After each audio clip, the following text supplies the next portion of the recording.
এদিকে কি করছিস? কি আর করবো, এই যে জামাইদের জন্য বিরিয়ানি রান্না করছি। এখানে বেরেস্তা বানাচ্ছি আর এইদিকে আলু ভেজে তুলে রেখেছি। আর এই যে এখানে মাংস ম্যারিনেট করে রেখেছি, চিকেন ম্যারিনেট করে রেখেছি।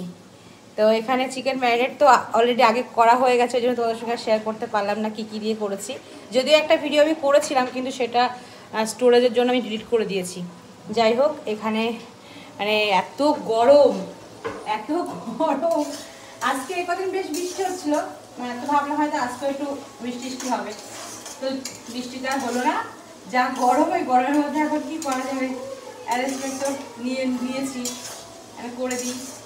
সবাই জামাইরা খাবে, দুই জামাই ওরা গেছে একটু বাজারের দিকে, তো সেই ফাঁকে আমিও একটু সকাল সকাল রান্নাবান্নাটা সেরে দিতে চাইছি, কারণ এই গরমের মধ্যে ওদিকে আমার ছোটোটা আবার ঘ্যান ঘ্যান শুরু হয়ে গেছে আর কি।